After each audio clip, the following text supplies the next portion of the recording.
States over Phil Kessel. I'm Adam Darrah. And I'm Andrew.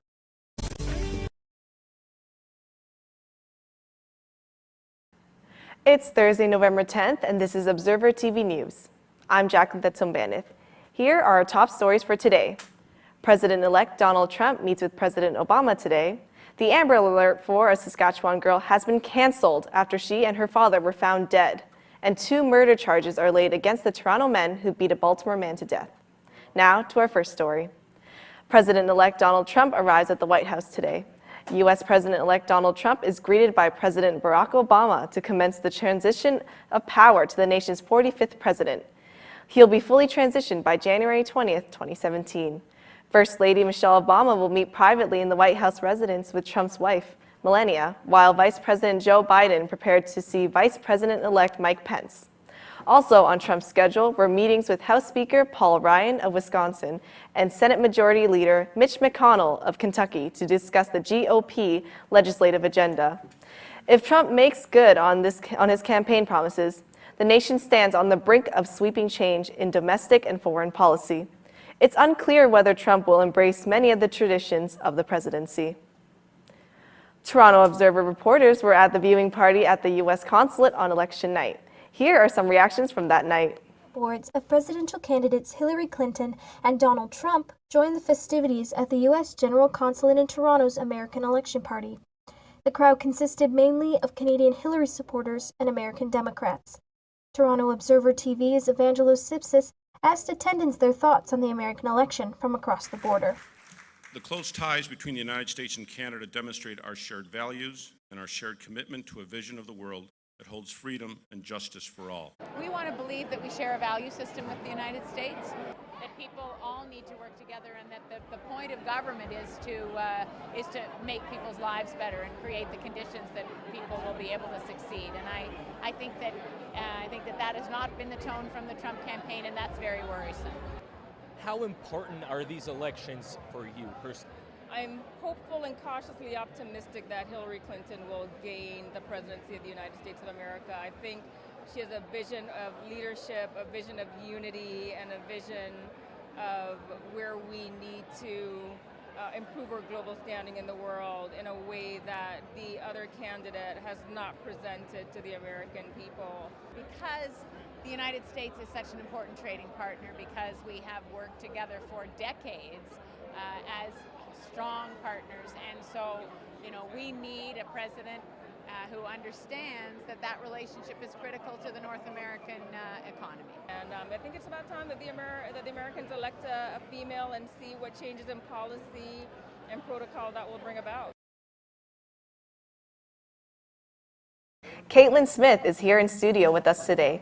She had the opportunity to attend the U.S. General Consulate in Toronto's American election viewing party. General Consul Juan Alsace and Ontario Premier Kathleen Wynne were some of the officials in attendance. Kaitlyn, different emotions must have been everywhere that night. What was the atmosphere like? I think there was a lot of pressure, especially when Donald Trump started to show a lead in the polls. So because most of the people that were there were either Hillary supporters or Democrats, as Trump kind of showed up on the screen compared to when Hillary showed up on the screen, you had different reactions. So when Hillary showed up on the screen, everyone kind of cheered, and then when Donald Trump was up on the screen, it tended to be more quiet, and some people booed. So. And how was your experience covering this big event? I think it was good. It felt really disorganized. It was very different from watching and covering the Canadian elections. Yeah, it was good in the end. It turned out well. Well, thank you so much for being here with us today, Kaitlyn. You're welcome. 2 people have been charged with second-degree murder in the beating death of an American tourist. In a news conference today, Detective Sergeant Gary Giroux told reporters that the man was identified as 26-year-old Julian Jones of Baltimore. Police say Jones and friends were celebrating a bachelor party at Blind Tiger nightclub when an altercation broke out at around 2:30 a.m. The 2 suspects, identified by police as 24-year-old Kamari Folks and 25-year-old Kenneth Amorgrobi, appeared in court at Old City Hall this morning. Both men were remanded into custody and are scheduled to make another court appearance on November 22nd. The Ontario Coalition Against Poverty has announced that it will gather outside Mayor John Tory's Bloor Street home tonight to protest overcrowding in Toronto's homeless shelters. The OCAP plans to screen a short film documenting the overcrowding outside the condominium building where Tory lives at 6:30 p.m. Homeless advocates have raised concern about Tory's call for the city to trim their budgets by 2.5% and what effects that could have on the poor. John Tory told reporters this morning that he feels the protests would be unfair to his neighbors and welcomes them to come protest at City Hall or Queen's Park instead. New provincial legislation grants municipalities to create zones with reduced speed limits. Portions of major roads like Spadina Avenue, Queen Street, University Avenue, and Dundas Street could get lower speed limits under the city's plan. The legislation also allows the introduction of photo radar in school zones and smoothens the process of installing red light cameras at intersections. The city has officially opened nominations for candidates to fill a vacant seat for the Scarborough-Rouge River Ward of City Hall. Residents of Ward 42 will be able to vote for a new councillor to replace Raymond Cho, who held his council seat there for 16 years. Nominations are open to Canadian citizens who are at least 18 years old and who own or rent property in the city. Whoever wins will represent the ward for the rest of the term until the next election in 2018. About 30 years ago, the ROM featured an exhibit called Into the Heart of Africa that displayed objects and images collected by Canadian soldiers and missionaries who went to Africa in Victorian and Edwardian times. Back then, Black Americans found the way Africans were represented in the exhibit racist, and some still feel hurt by it. On Wednesday, Mark Angstrom, the museum's Deputy Director of Collections and Research, agreed that the exhibit fomented racism and showed regret. The Coalition for the Truth About Africa, a group formed to protest the exhibit, received the apology. When we come back, Cherry Lou will be here with us with an update on what's happening in international news today. Hello and welcome to the Journal. We are artists, writers, and storytellers. We are communicators, innovators, and collaborators. We are leaders, creators, and achievers, with one thing in common: a passion for storytelling. Bring life to learning at Centennial College. Welcome back. I'm Cherry Lou, and here are your international stories. Tens of thousands of protesters took to the streets on Wednesday night, declaring Donald Trump will never be their president. Reports show that many protesters came out in cities across the U.S., including Washington, New York, Chicago, Los Angeles, Boston, Seattle, California, and other areas. In New York, thousands filled the streets in Midtown Manhattan as they made their way to Trump Tower, Trump's residence on Fifth Avenue. Hundreds of others gathered at a Manhattan park shouting, "Not my president," and "Down with Trump." In the busy streets of Los Angeles, protesters sat along the 110 and 101 highway interchange, blocking traffic as police in riot gear tried to clear them out. Some crowd members distributed flyers with plans for another protest on Inauguration Day. Reactions to Donald Trump's win from nation leaders across the world vary from concern to congratulation. Russian President Vladimir Putin sent a telegram to Trump congratulating him on the win. Chinese President Xi Jinping also called Trump to commend him. He says that China hopes to develop a sound and stable relationship with the United States. Vicente Fox, former president of Mexico, said he believes that Trump has been very ignorant about the relationship between the US and Mexico. He tweeted, "Mexico is much bigger than Donald Trump. We're a successful and cheerful nation, and if he doesn't want to work with us, well, his loss." In Spain, an 18-month investigation led to the arrest of 56 men in a national operation on internet child pornography. The men are mostly aged between 40 to 60. They're suspected of distributing vulgar images of children on file-sharing sites. Police confiscated 600 DVDs and 170 hard disk materials reported to contain child pornography. After the break, Jacqueline will be back with the national news. Hello and welcome to the Journal. We are artists, writers, and storytellers. We are communicators, innovators, and collaborators. We are leaders, creators, and achievers, with one thing in common: a passion for storytelling. Bring life to learning at Centennial College. Welcome back, I'm Jacqueline Thetsombandith, and here are your national stories. The 7-year-old girl at the center of the Amber Alert issued last night has been found dead.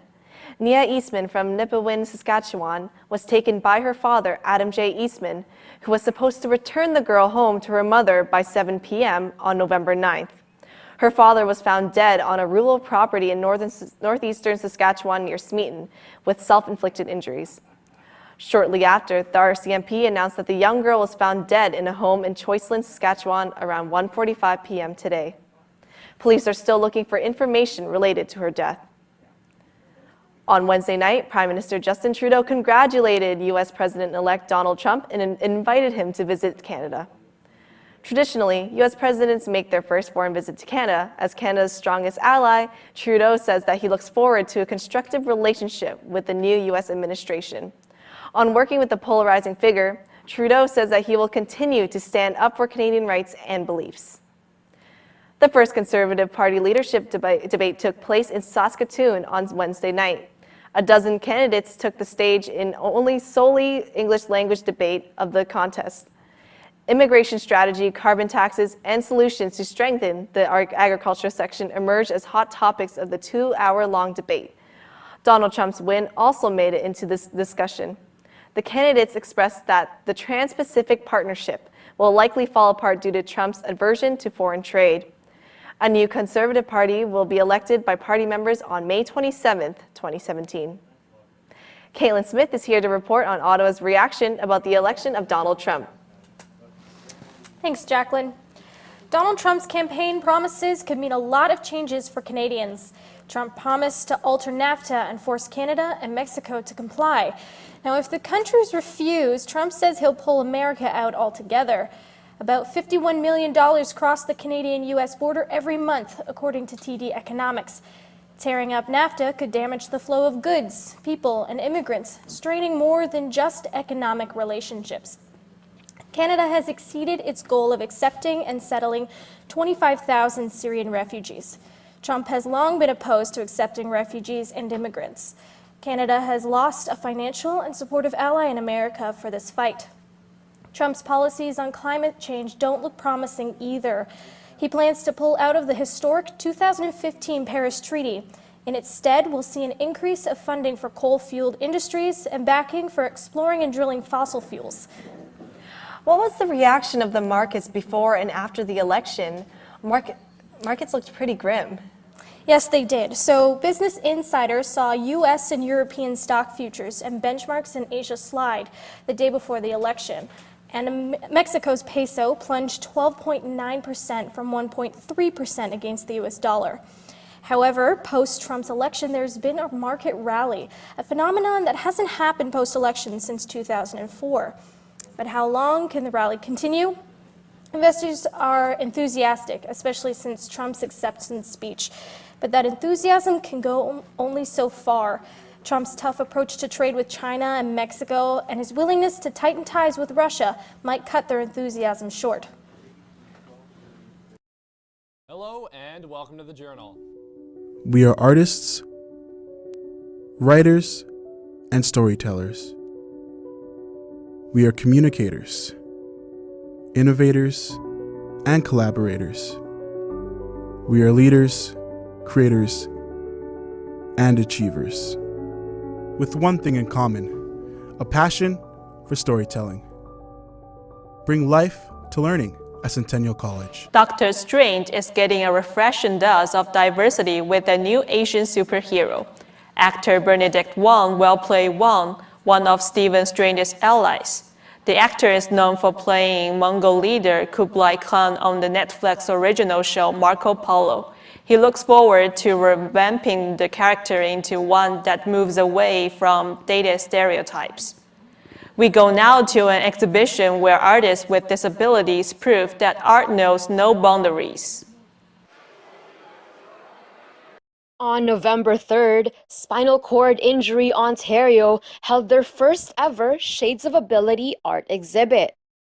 The art show and sale showcased the work of independent artists with disabilities. Leandre Castleman, an amateur photographer, was one of the 22 artists that evening. I do photography and mainly travel photography. I've had the good fortune of traveling to about 29 countries all over the world. After a gymnastics accident in 2000, Castleman sustained a spinal cord injury. He's been in a wheelchair ever since. You can do more than you think you can, especially early on after an injury. I've done more sort of crazy, amazing, adventurous things since I've had my spinal cord injury than I ever did before. In the last 16 years since my injury, I've been skydiving, bungee jumping, I've ridden horses, camels, elephants, parasailing. I've done all these amazing things that I'd never done before my injury.